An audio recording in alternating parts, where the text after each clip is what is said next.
Thank you రెండవ దినవృత్తాంతాల గ్రంథం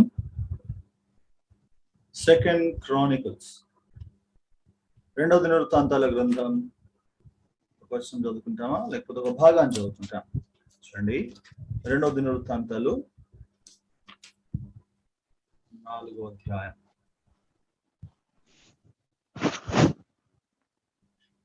లేకపోతే 5వ అధ్యాయం చదువుదాం. 5వ అధ్యాయము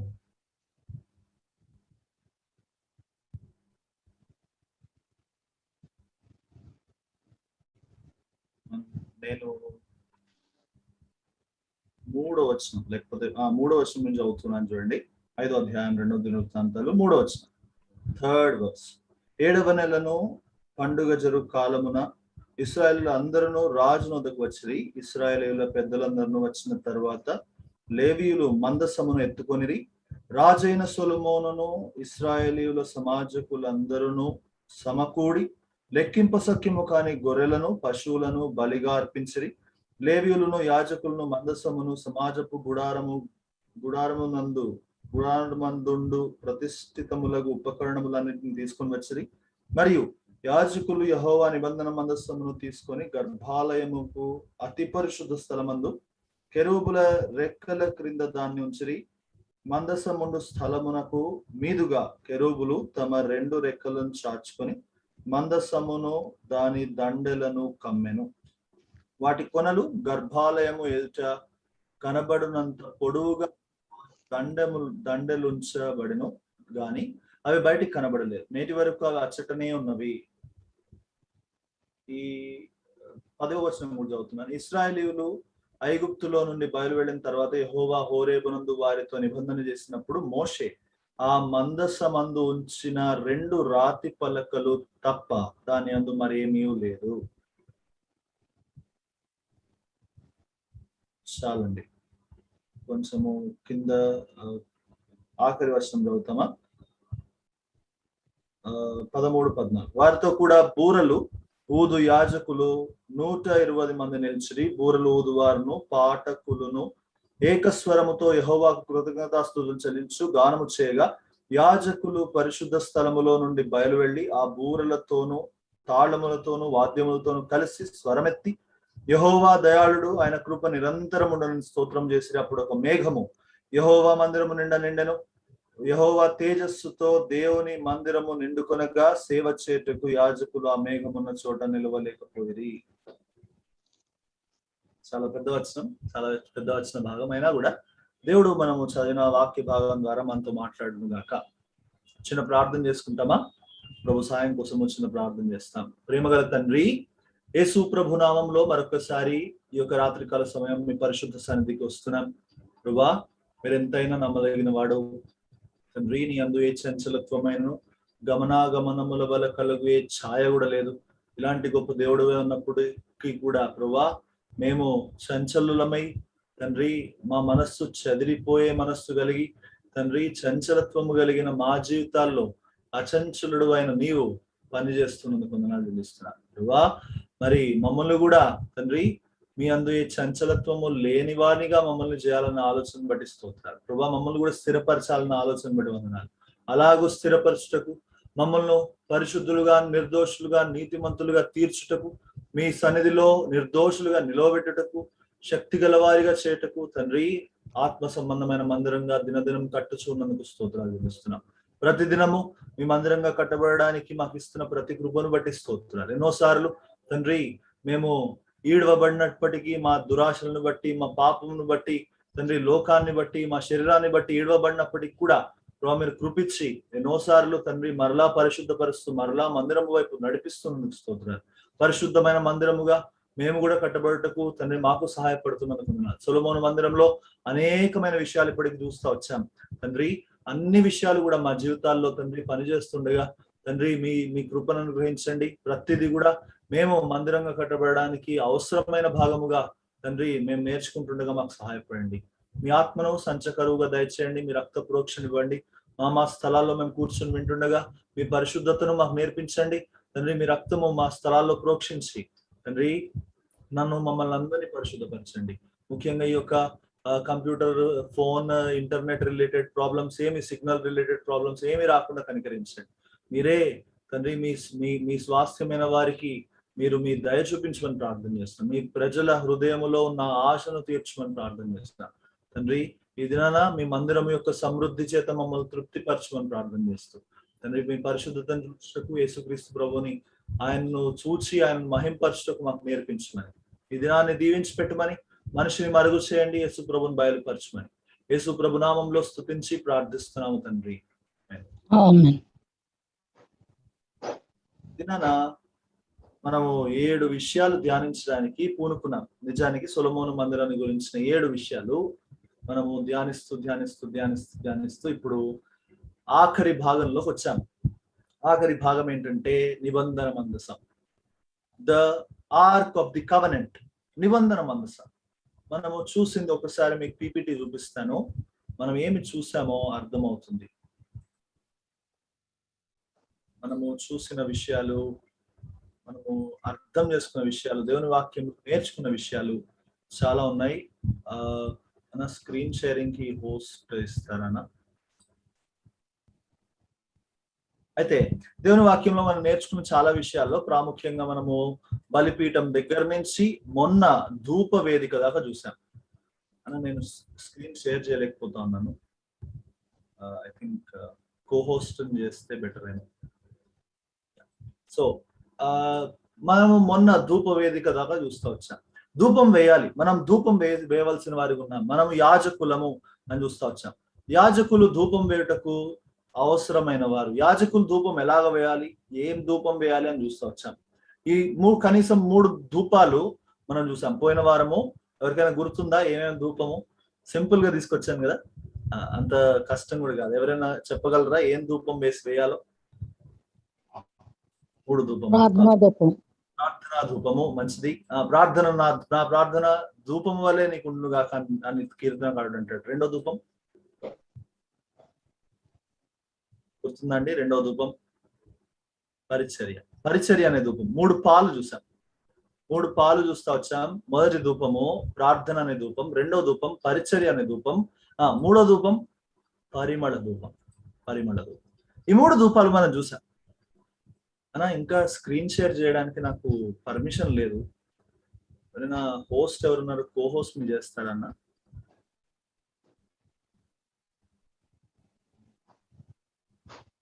సాయిబాబు అన్న నన్ను కోహోస్ట్ ని చేస్తే నేను స్క్రీన్ షేర్ చేస్తాను. Perfect, thank you.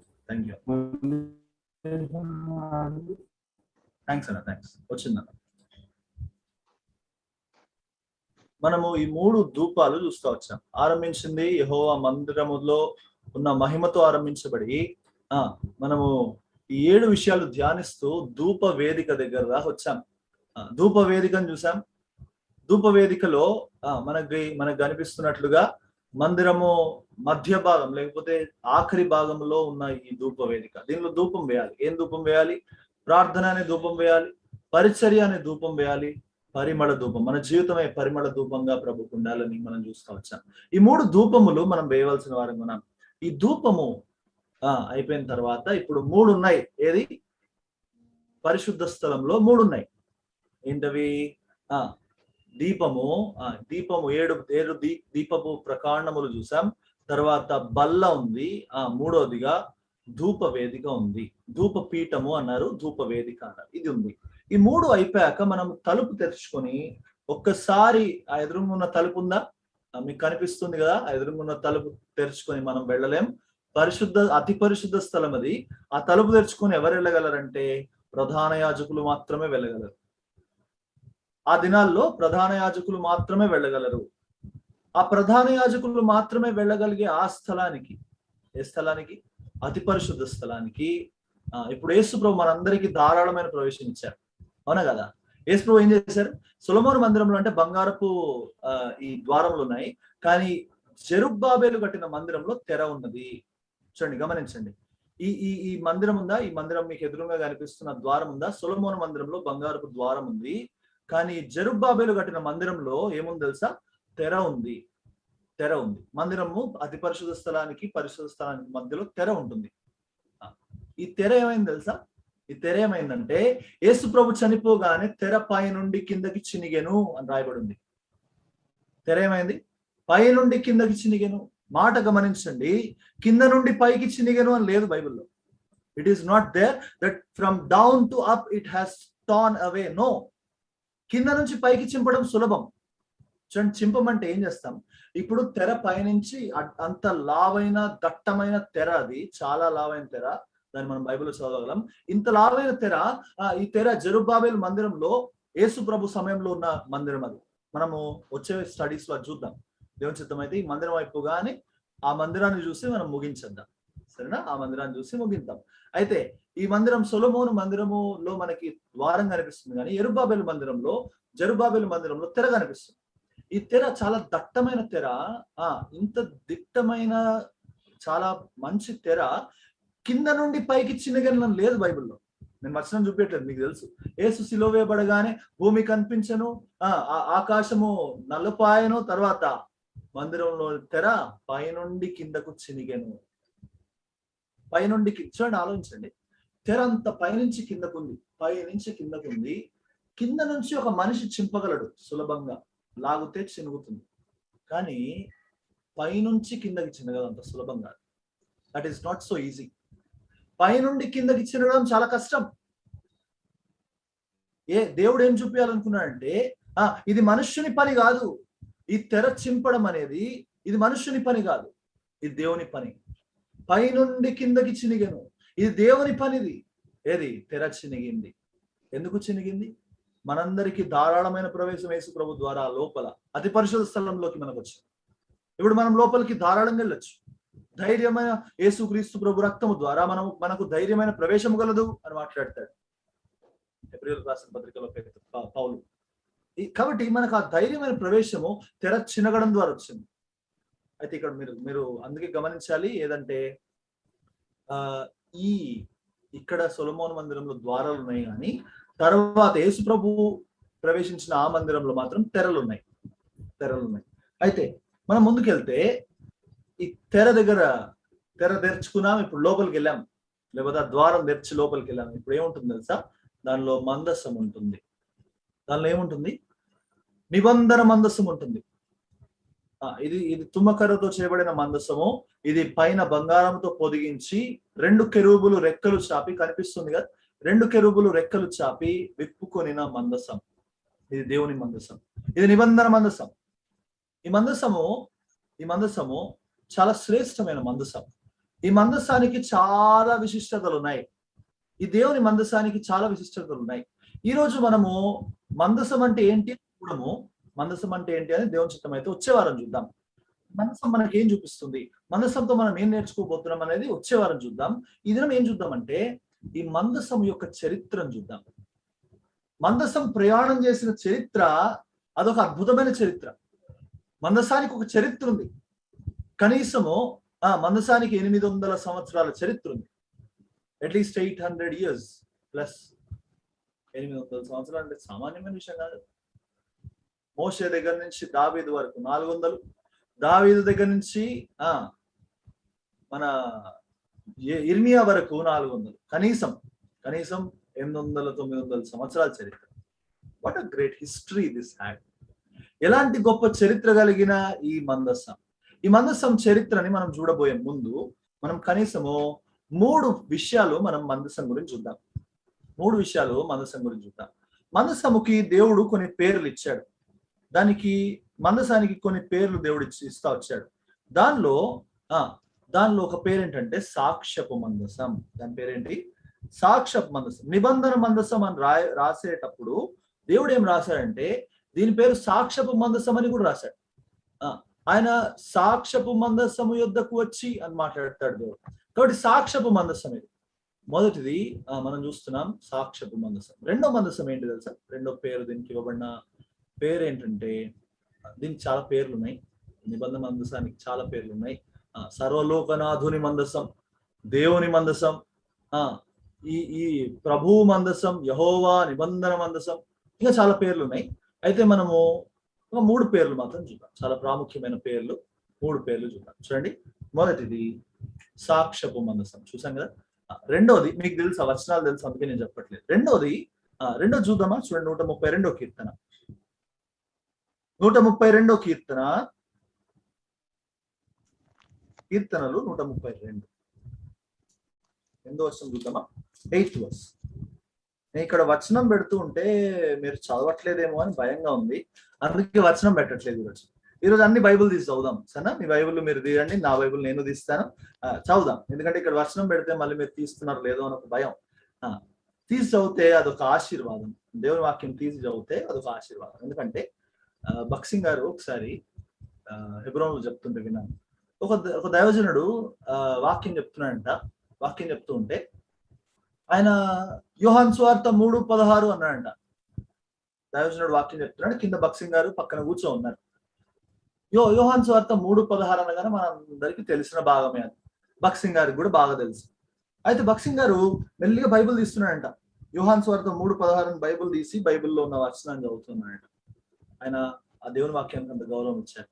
బట్ మనం కూడా దేవుని వాక్యం తీసి చదువుతూ ఒక ఆశీర్వాదం నిజంగా. 132 కీర్తన 8వ వచనం చూద్దామా, 8th verse.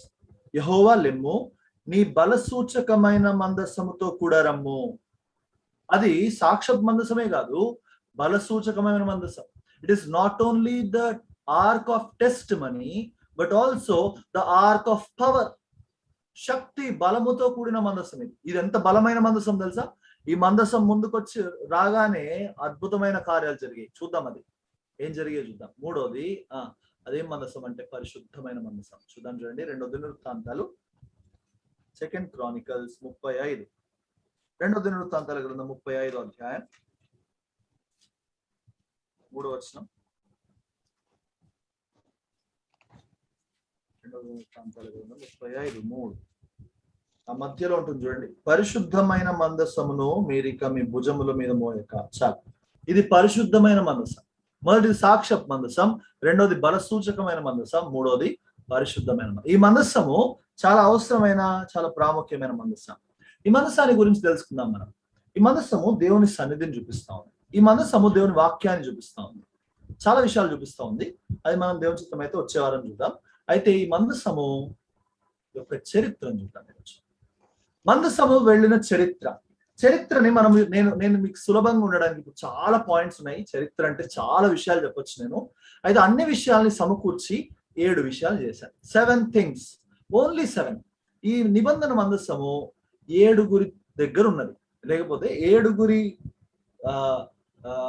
in 7 phases, 7 భాగాల్లో 7 వివిధమైన వ్యక్తుల దగ్గర ఈ మందసం ఉన్నది. మొదటిది మోషే సమయంలో, మొదటిదిగా దేవుడు అన్నాడు, నీవు తుమ్మకర్రతో మందసమును చేయవలెను, దాన్ని బంగారం పొదిగించవలను, దానికి అడ్డకర్రలు వేయవలెను, నీవు మందసాన్ని చేయాలి. మొదటిది మోషే సమయంలో ఉన్న మందసం.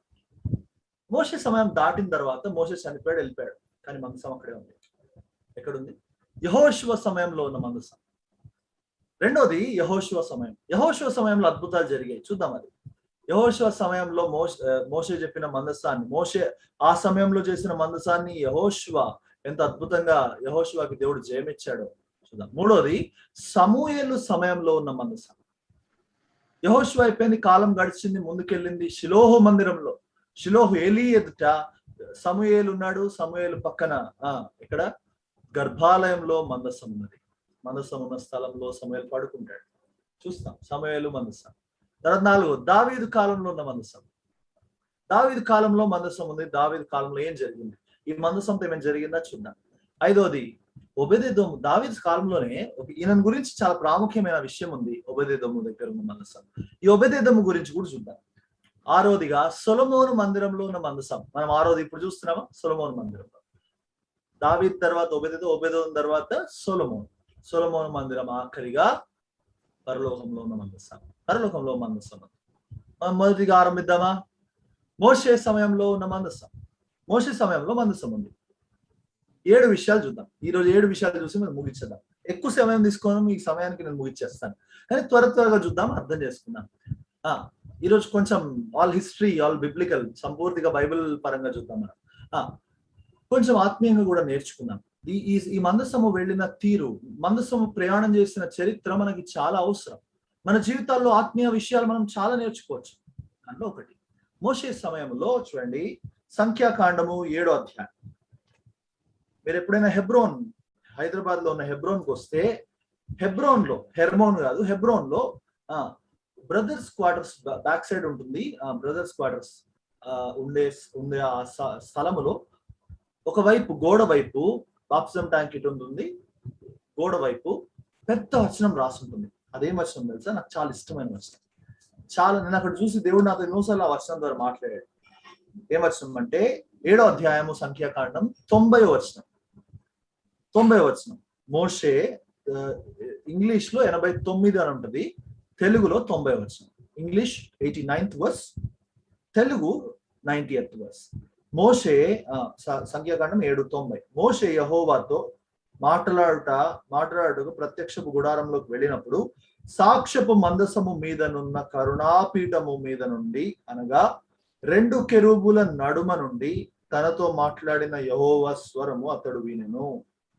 అతడు ఆయనతో మాట్లాడెను. ఈ మందసం 2 కెరూబుల మధ్య నుండి, సాక్ష్యపు మందసం, దానిపైన ఒకటి ఉంది. ఏముందంటే కరుణాపీఠం. కరుణాపీఠం దీని గురించి మనం వివరణ వచ్చే వారం చేద్దాం. దీని లోపల ఏమున్నాయి, దీని సంగతి ఏంటి మనం వచ్చే వారం చేద్దాం దేవుని. అయితే ఈ కరుణాపీఠం మీద నుండి 2 కెరూబుల మధ్య నుండి యెహోవా స్వరం వినిపించింది. దీని లోపల ఏమున్నాయి తెలుసా? మనకు కనిపిస్తుంది. దీని లోపల హెబ్రీ పత్రిక చూడండి. ఈ మందసం అంటే ఏదో కాదు, ఇది ఒక చెక్క పెట్టి లాంటిది. ఇదొక చెక్క పెట్టి లాంటిది. ఈ చెక్క పెట్టి చెక్కతో చేయబడి, బంగారముతో పొదిగించబడి, దాని లోపల పెట్టి కదా, పెట్టిలో ఏం పెడతాం మనం? మా ఇంట్లో పాత పెట్టి ఉండేది. దానిలో పుస్తకాలు అవి పెట్టాం. ఇప్పటికీ ఉన్నాయి ఆ పాత పెట్టి. అలాంటిది ఒక పెట్టి చేయమన్నాడు ప్రభు. ఇదేంటి పెట్టి ఎందుకబ్బా అనుకుంటే చాలా ప్రాముఖ్యం ఈ పెట్టి. ఈ పెట్టి చాలా ప్రాముఖ్యం. ఎందుకు ప్రాముఖ్యము అది చూద్దాం. చూడండి, ఈ పెట్టి లోపల దీన్ని మనము మందసము అన్నాం. ఈ మందసము ఇదొక పెట్టి వలె, పీఠిక వలె చేయబడింది. ఈ పెట్టిని ఈ మందసము లోపల 3 పెట్టారు. చూడండి, హెబ్రీ పత్రిక 9వ అధ్యాయం 4వ వచనం. హీబ్రూస్ 9:4, 9వ అధ్యాయం 4వ వచనం. దీని లోపల 3 ఉన్నాయి. చూడండి ఏమేమి ఉన్నాయి. 9:4లో రాస్తాడు. అందులో సువర్ణ దీపార్తి మధ్యలో ఉంటుంది చూడండి. ఆ మందసములో మన్నాగల బంగారు పాత్రయు, చిగురించిన అహరోను కర్రయు, చేతి కర్రయు, నిబంధన పలకలను ఉండెను. కనిపిస్తుందా మీకు అక్కడ? 2 పలకలు ఉన్నాయి. ఏది? 10 ఆజ్ఞల పలకలు గుర్తుందా? సండే స్కూల్ తెలుసు ఇవన్నీ మనకి. 10 ఆజ్ఞల పలకలు ఉన్నాయి. తర్వాత అహరోను చిగురించిన కర్ర ఉంది. తర్వాత అక్కడ మన్నా బంగారు పాత్ర కూడా ఉంది. మన్నా ప్రభు ఏమన్నారంటే, మీరు ఈ మన్నాను పట్టుకొని పోండి, మందసంలో పెట్టండి. ఎందుకు? ఈ అరణ్యంలో దేవుడు 40 సంవత్సరాలు మిమ్మల్ని ఈ మన్నాతోనే పోషించాడని చెప్పి మీరు మీ ప్రజలకి, రాబోయే తరానికి చూపించగలరు అని చెప్పి మన్నాను పెట్టాడు. తర్వాత చిగురించిన అహరోను కర్రను పెట్టాడు. తర్వాత 2 పలకలను పెట్టాడు. ఈ 3 మనకేం చూపిస్తున్నాయి అంటే దేవుని వాక్యాన్ని చూపిస్తున్నాయి. 10 ఆజ్ఞల పలకలు దేవుని వాక్యాన్ని చూపిస్తున్నాయి. అహరోను చిగురించిన కర్ర దేవుని వాక్యం యొక్క సమృద్ధిని, ఆ యొక్క ఎదిగింపుని, వర్ధిల్లటని చూపిస్తా ఉంది. బంగారు పాత్ర మన్నా కూడా దేవుని వాక్యాన్ని చూపిస్తా ఉంది. దేవుని వాక్యం కరుణాపీఠం పైన ఉంది. పైన ఒక కరుణాపీఠం పెట్టమన్నాడు దేవుడు. ఈ పెట్టిని పైన కప్పడానికి ఒక కప్పుని తయారు చేసి కరుణాపీఠాన్ని చేయమన్నాడు. ఈ కరుణాపీఠం అది కూడా దేవుని వాక్యాన్ని చూపిస్తుంది. దాని నుంచి నేను మాట్లాడుదును, I will speak to you. ఇది దేవుని మందసం. మోషే సమయంలో ఉన్న దేవుని మందసం. మోషే సమయంలో ఈ దేవుని మందస్సముని వీళ్ళు ఏం చేసేవాళ్ళు అంటే తెరతో కప్పేవాళ్ళు. తెరతో కప్పి మోసుకొని వెళ్ళేవాళ్ళు. అరణ్యంలో దేవుడు అంటాడు ఇక్కడ ఆగండి అనగానే ఇక్కడ ఆగేవాళ్ళు. మళ్ళీ ఆ మందసాన్ని పెట్టేవాళ్ళు, అక్కడ గుడారం వేసేవాళ్ళు, అది మందిరం అయ్యేది. మళ్ళీ దేవుడు నడవండి అనగానే మళ్ళీ ఆ మందసం మీద ఏం కప్పేవాళ్ళు? తెరని కప్పి మోసుకొని పోయేవాళ్ళు. మోసుకొని పోయి మళ్ళీ ఆపేవాళ్ళు. మళ్ళీ ఇలాగ 40 సంవత్సరాలు చేశారు. ఈ మందసం ఒక స్థలం నుంచి ఇంకో స్థలానికి అరణ్యంలో తిరుగుతూ వచ్చింది. దేవుని మందిరములో ప్రాముఖ్యమైన భాగం అతి పరిశుద్ధ స్థలంలో ఉంది మందసం. యెహోషువ కాలానికి వస్తే, యెహోషువ సమయంలో మనం మందసాన్ని చూస్తాం. ఎక్కడ చూస్తాం? ఏం చేస్తున్నారు వీళ్ళు? మీకు కనిపిస్తా ఉంది అనుకుంటా. మందసాన్ని తీసుకొని ఏదో చేస్తున్నారు వీళ్ళు, ఏదో చేస్తున్నారు. యెహోషువ అన్నాడు, మన మధ్యలో యోర్దాను నది ఉన్నది. దేవుడు ఏమన్నాడు తెలుసా? దేవుడు ఏమన్నాడంటే, యెహోషువ మోషే సమయంలో అద్భుతాలు చూశారు. అయితే ఈ కాలం ప్రజలు ఎవరు, తర్వాత అరణ్యంలో పుట్టిన ఈ తరము, ఈ క్రొత్త తరానికి అసలు అసలు దేవుని క్రియలంటే తెలియదు. వాళ్ళ ఆ ఎర్ర సముద్రము చీల్చబడట తెలియలేదు. వారు అరణ్యంలో ఎట్లా పోషించబడో తెలియదు. కాబట్టి నేనేం చేస్తానంటే, యెహోషువ నేను నీ దగ్గర అద్భుతం చేస్తాను. నేను మోషేకు తోడే ఉన్నట్లుగా నీకు తోడే ఉంటాను ప్రభు అన్న మాటకి ప్రభు తోడే ఉన్నారు, వచ్చారు.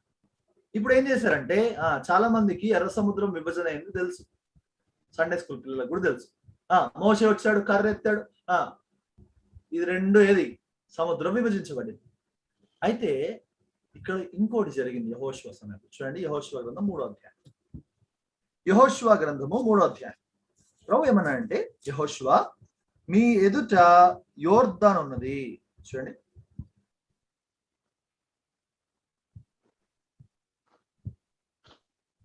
మూడో వచనం. మీరు 3వ వచనం చూడండి, 3వ అధ్యాయం 1వ వచనం. యెహోషువ వేకువన లేచినప్పుడు అతడు ఇశ్రాయేలీయులందరూ షిత్తీము నుండి బయలుదేరి యోర్దానునకు వచ్చి దానిని దాటక మునుపు అక్కడ నిలిచిరి. అక్కడ ఉన్నారు వాళ్ళు, అక్కడ ఉన్నారు 3 దినములు ఉన్నారు అక్కడ, 3 days. అక్కడ ఎక్కడ యోర్దాను నది పారుతా ఉంది, కొండ ఉంది, అక్కడ కొండ ఉంది, కొండ మీద నుంచి నీళ్లు పారుతున్నాయి. నీళ్లు కిందకి యోర్దాన్ నది పారుతా ఉంది. యోర్దాన్ నది నీళ్లు పారుతున్నప్పుడు వీళ్ళు చూసి వీళ్ళు అక్కడే ఉన్నారు, 3 దినాలు ఉన్నారు. ఉన్న తర్వాత ప్రభు ఏమన్నారు తెలుసా? ప్రభు ఏమన్నారంటే, మీరు ఏం చేయాలి, మీరు మీ దేవుడైన యెహోవా నిబంధన మందసమును యాజకులైన లేవీయులు మోసుకొని పోవుట చూసినప్పుడు మీరున్న స్థలంలో నుండి బయలుదేరి దాని వెంబడి వెళ్ళవలెను. చూడండి అంటారు 5వ వచనం. మరియు యెహోషువ రేపు యెహోవా మీ మధ్య అద్భుత కార్యములను చేయను గనుక మిమ్మును మీరు పరిశుద్ధపరచుకోండి. అద్భుత కార్యం చేయాలంటే, యెహోవా అద్భుత కార్యం చేయాలంటే మీరు పరిశుద్ధపరచుకోవాలా. చాలా మంది ఇప్పుడు మనం టీవీలలో బయట మీటింగ్లు పెడతా ఉంటారు కదా, వాళ్ళు అంటారు ఏమని, దేవుడు మీకు అద్భుతం చేస్తాడు, ఎంతమందికి అద్భుతం కావాలో చేయొద్దండి. నిజమే, అద్భుతం కావాలి, అందరికీ అద్భుతాలు కావాలి. కానీ యెహోషువ మాట అంటాడు, మీకు అద్భుతం కావాలా, మీరు అద్భుతం, మీ జీవితాలు అద్భుతం జరగాల. అరే మా జీవితాలు అద్భుతాలు జరగట్లేదే. చాలా మంది అన్నారు, ఏదన్నా నీ చాలా చెప్తావు, నువ్వు సాక్ష్యం చెప్తే అది జరిగింది, ఇది జరిగింది, అంతా అది చెప్తావు, నీకు జరుగుతుంది, నాకెందుకు జరగట్లేదు? అయ్యో నాకే కదా, అందరికి జరుగుతుంది నేను అంటాను. అదేంటి, ఆయన జీవితంలో ఈయన జీవితంలో కూడా జరిగింది, అరే నా జీవితంలో జరిగింది మీ జీవితంలో కూడా జరుగుతుంది అంటే, నా జీవితంలో నేను జరగలేదు అంటారు చాలా మంది యవనస్తులు. నాతో అన్నారు చాలా మంది, అదేంటన్నా నా జీవితంలో ఏం జరగలేదే అంటే, ప్రభు అంటారు, అందరూ కోరుకుంటారు నాకు కూడా అద్భుతం జరగాలి, ఏదైనా గొప్ప అద్భుతం జరగాలి. మన మందిరంలో మనం గొప్ప అద్భుతం జరిగింది, అద్భుతమైన విషయం. దేవుడు కొంతమందికి మంచి ఆరోగ్యం ఇచ్చాడు, మంచి అద్భుతం అది.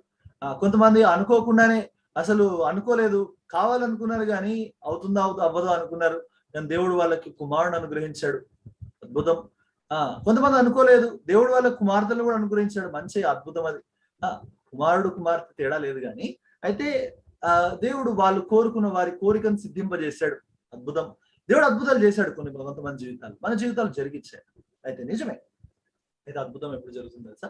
యెహోషువ అంటున్నాడు, ఏమంటాడు తెలుసా? మిమ్మల్ని మీరు పరిశుద్ధపరచుకోండి, మిమ్మల్ని మీరు పరిశుద్ధపరచుకోండి.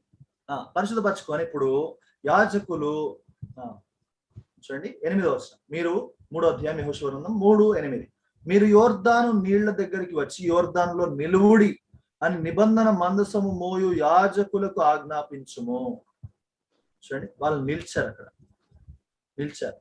13వ వచనం. సర్వలోకనాథుడు యెహోవా నిబంధన మందసం మోయు యాజకుల అరికాళ్ళు, కాళ్ళు కూడా కాదు, అరికాళ్ళు యోర్దాను నీళ్లను ముట్టగానే, యోర్దాను నీళ్లు అనగా ఎగువ నుండి పారు నీళ్లు ఆపబడి ఏకరాశిగా నిలుచును. ఏం మాట ఇది? ఎగువ నుండి పడుతున్నాయండి, పైనుంచి పడుతున్నాయి, నీళ్ళన్నీ ఆగిపోతాయండి, ఒక్కసారికి ఆగిపోతాయి. జరిగింది అది. యెహోషువ దగ్గర జరిగిన నీళ్ళని ఒక్కసారిగా పైన ఏది, ఆ కొండ మీద నుంచి పడుతున్న, ఎగువ నుంచి పడుతున్న నీళ్లు ఆగిపోయాయి. ఇక్కడున్న నీళ్లు వెళ్ళిపోయాయి, పైనుంచి నీళ్ళు ఆగిపోయాయి. వీళ్ళు చూస్తున్నారు ఏమైతుంది ఇక్కడ. అరే చూడండి, మీరు చూస్తున్నారా, ఇక్కడ కనిపిస్తుంది అనుకుంటా కదా, ఈ సముద్రం లేకపోతే ఈ నది విభజించబడతా ఉంది. వీళ్ళు చూస్తా ఉన్నారు ఏమైతుంది ఇక్కడ. నిబంధన మందసం అరికాళ్ళు తగలగాని ఆ పరిశుద్ధతను బట్టి ఆగిపోయింది. వీళ్ళు ఏం చేశారు తెలుసా? నీళ్లు రాశిగా నిలిచాయి. వీళ్ళంతా ఆరిన నీళ్ళు నడిచిపోయారు. యెహోషువ ప్రజలు నడిచిపోయారు. ఎప్పటిదాకా నడిచారు తెలుసా? ఈ నిబంధన మందసం అక్కడే ఉంది. ఇంకా ఈ ప్రజలు నడిచేదాకా అక్కడే ఉంది. ఎంత అద్భుతం ఇది! యెహోవా మీ జీవితంలో అద్భుతం చేయాలనుకుంటున్నారా? మందసం వలన మాత్రమే అద్భుతాలు జరగవు. మందసముతో పాటు పరిశుద్ధత కావాలి. పరిశుద్ధత లేకుండా అద్భుతాలు జరగవు.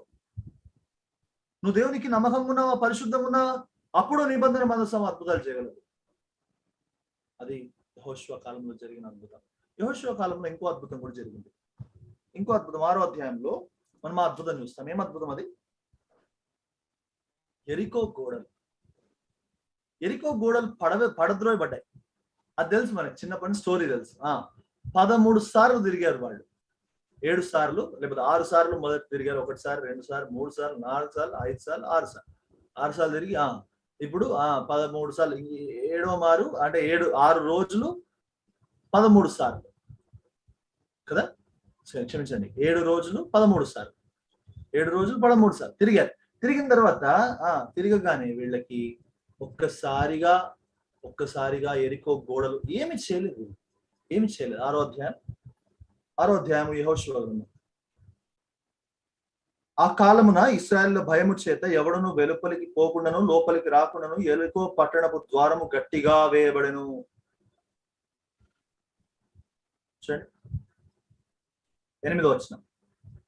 యెహోషువ ప్రజలకు ఆజ్ఞాపించిన తర్వాత 7 యాజకులు పొట్టేలు కొమ్ము బూరులను 7 యెహోవా సన్నిధిని పట్టుకొని సాగుచు ఆ బూరలు ఊదుచుండగా యెహోవా మందసము, నిబంధన మందసమును వారి వెంట నడిచెను.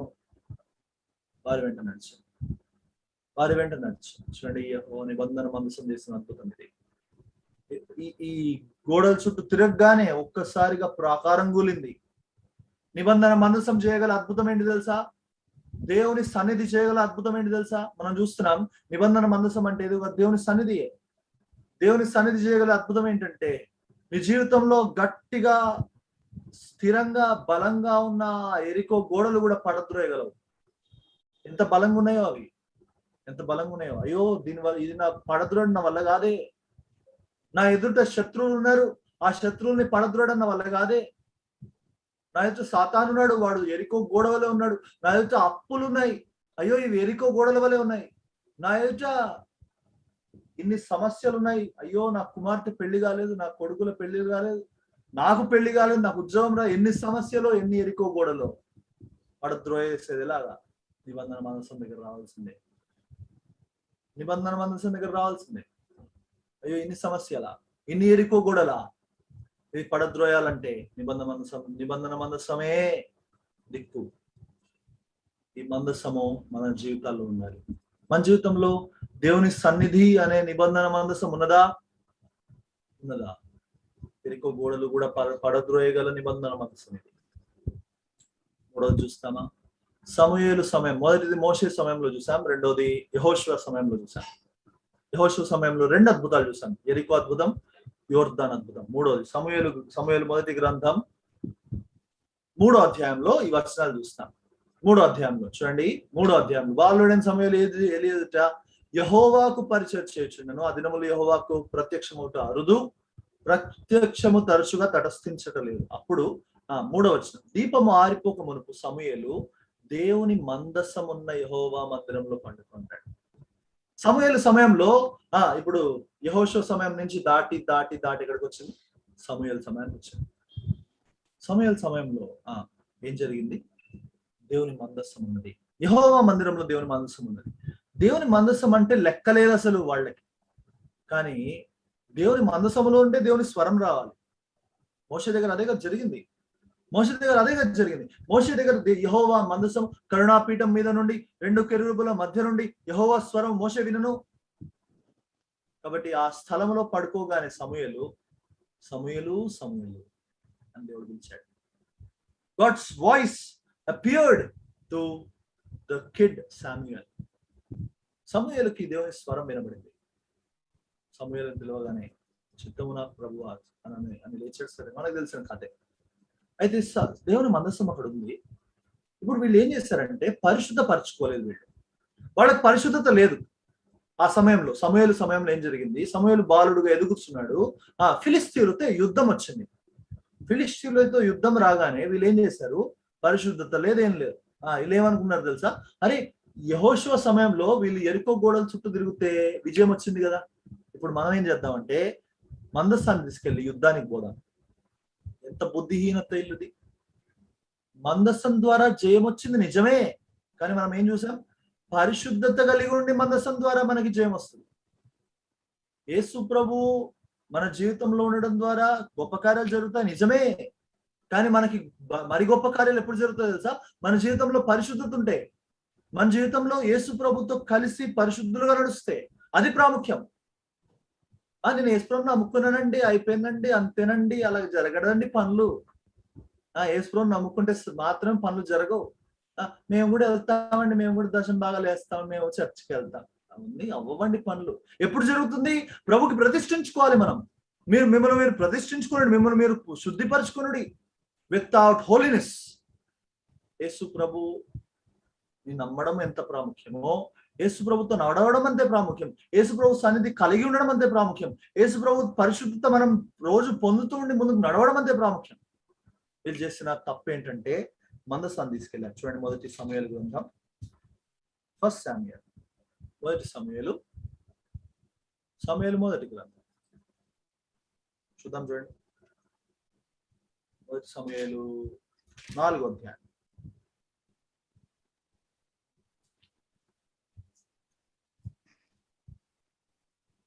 వీళ్ళు ఏం చేశారు? ఫిలిష్తీయుల దగ్గరికి మందసాన్ని తీసుకెళ్ళిపోయారు.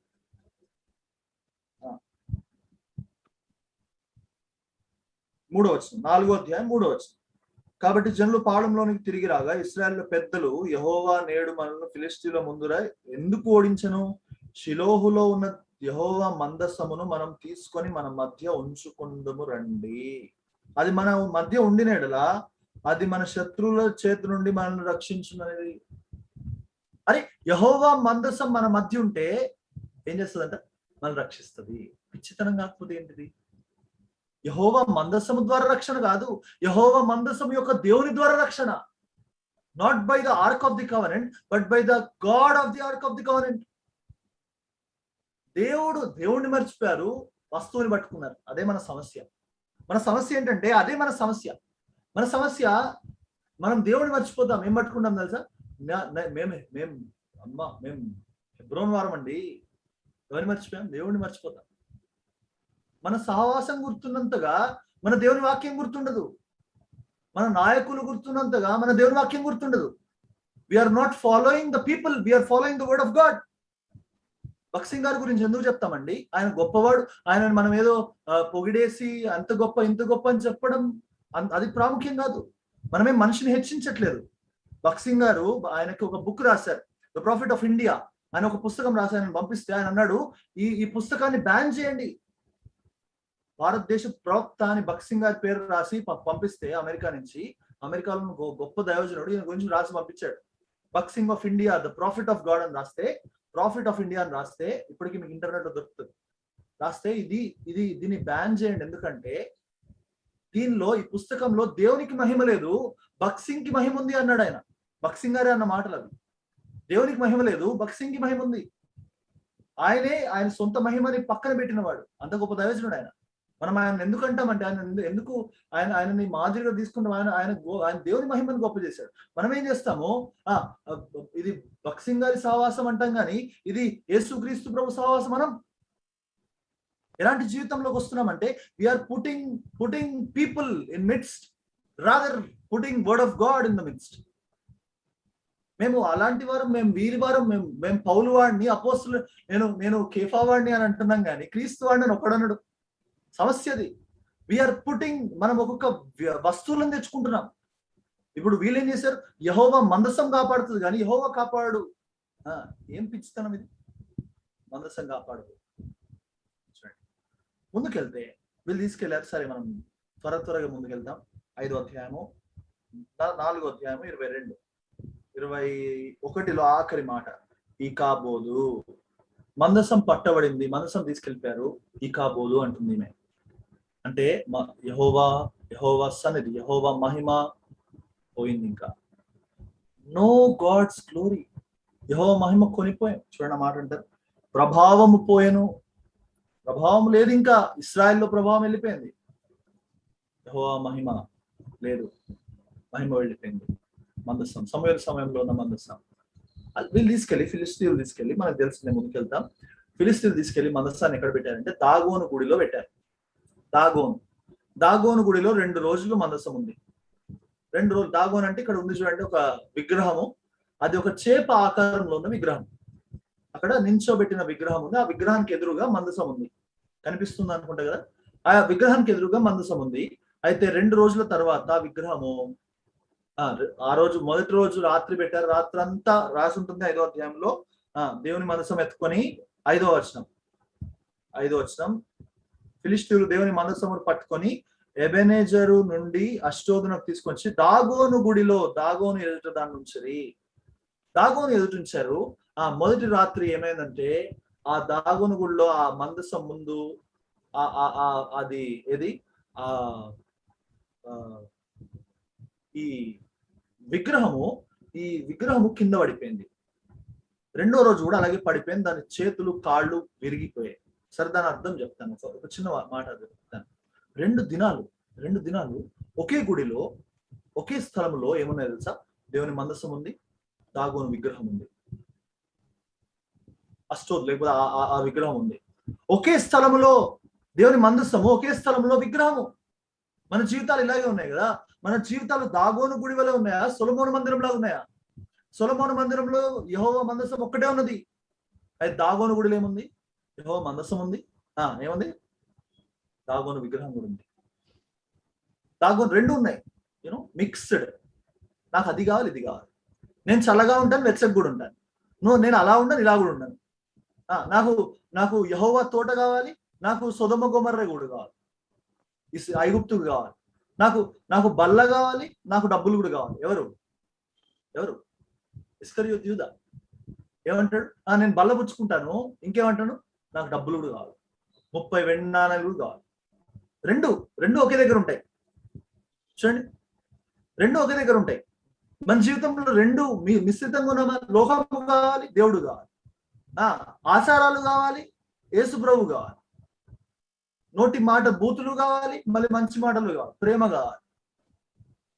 అపవిత్రత కావాలి, పరిశుద్ధత కావాలి. 2 ఒకే దగ్గర ఉంటాయి. దాగోను కావాలి, ఏం కావాలి? మందసం కావాలి. 2 దినాలు ఇలా ఉంది. మన జీవితాలు ఇలా ఉండకూడదు. దాగోను గుడి వల్ల మన జీవితం ఉండకూడదు. మందసము, రెండు ఒక దగ్గర ఉండకూడదు. మన జీవితాలు సొలొమోను మందిరం లాగా ఉండాలి, సంపూర్తిగా దేవుని మహిమతో నింపబడాలి. ఇది మన జీవితాలకు ఉండాలి. ముందుకెళ్తే దావీదు సమయంలో మందసం త్వరగా చూస్తాం.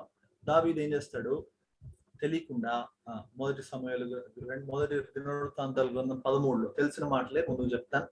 మొదటి దినవృత్తాంతాల గ్రంథంలో 13వ అధ్యాయం 10వ వచనం చూస్తామా? అక్కడ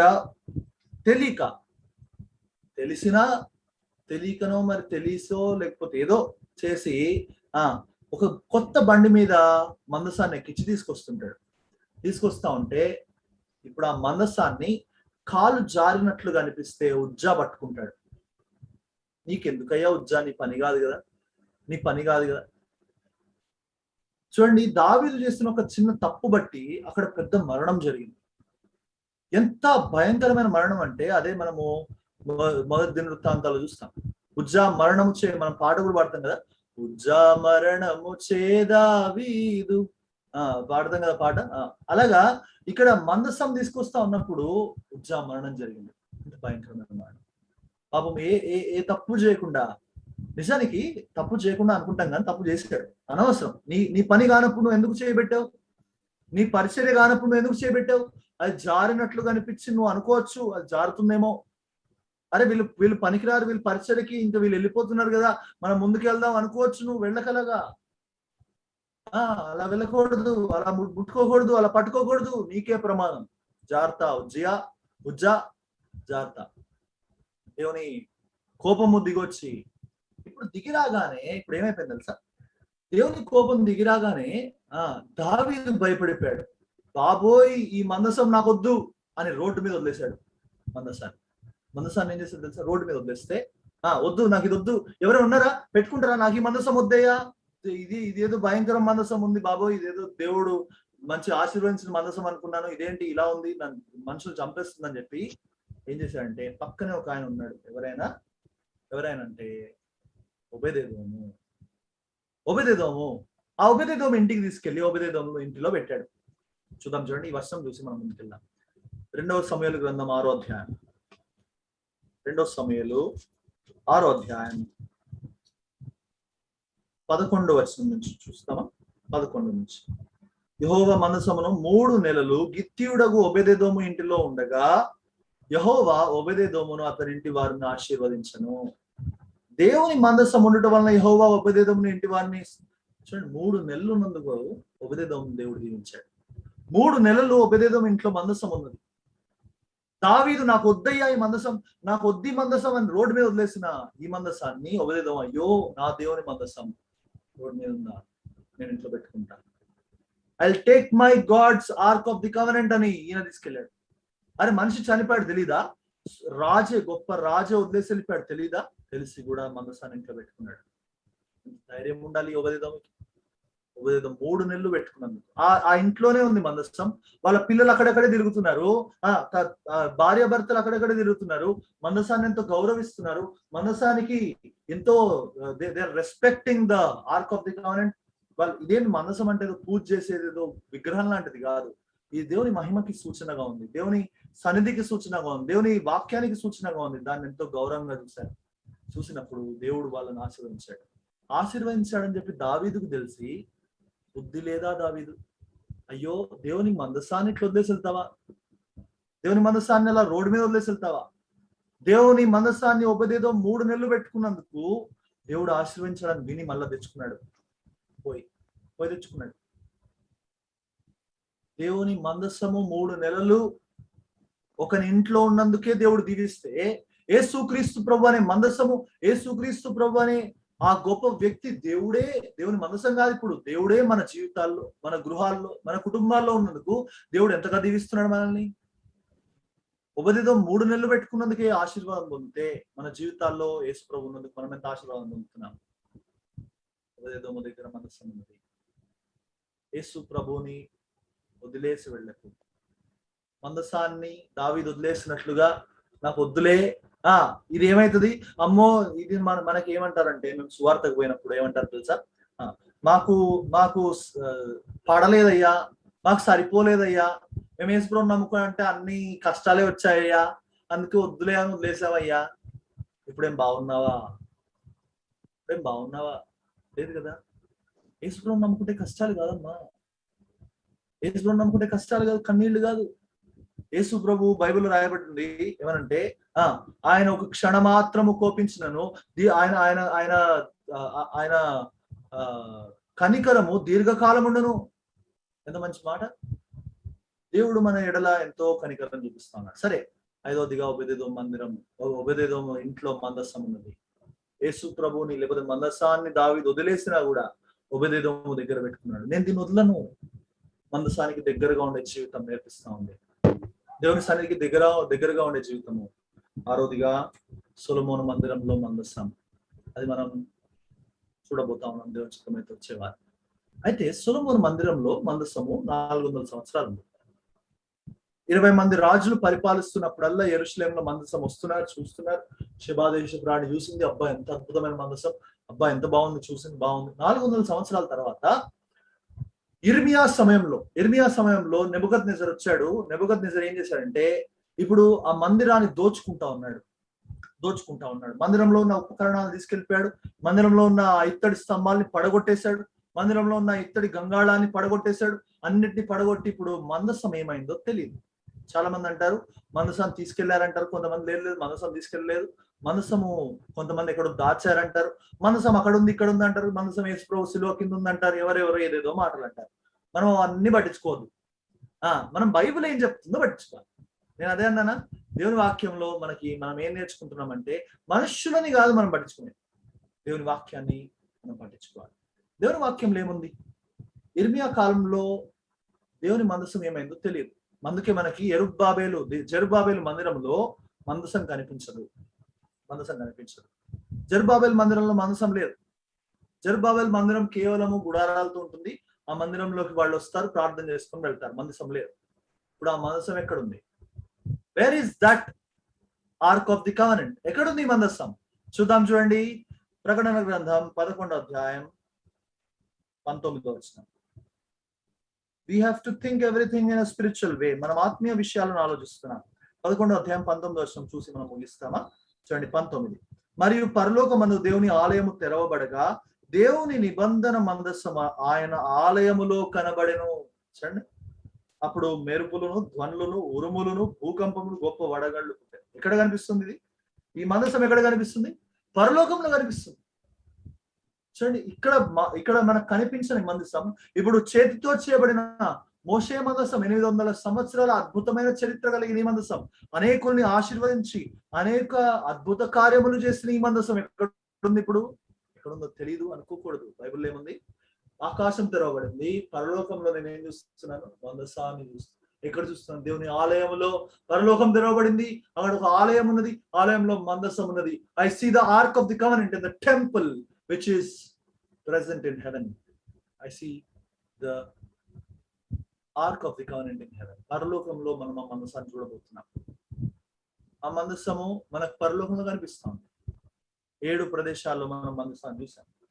7 ప్రదేశాల్లో మనం మందసాన్ని చూసినప్పుడు మనము అర్థం చేసుకోవాల్సిన విషయం ఏంటంటే, ఈ 7 విషయాలు మనకి ఏం చూపిస్తున్నాయంటే, మందసం యొక్క చరిత్ర మాత్రమే కాదు, మందసం వెళ్ళిన వేరు విషయాలు, లేకపోతే ఆ యొక్క ఫేజెస్, ఆ యొక్క పరిస్థితుల గుండా మన జీవితం వెళ్ళినప్పుడు మన ఆత్మీయ స్థితి ఎలా ఉంది. మోషే సమయంలో, యెహోషువ సమయంలో మనం 2 చూసాం, యెరికో ఇంకా యోర్దాన్ నది.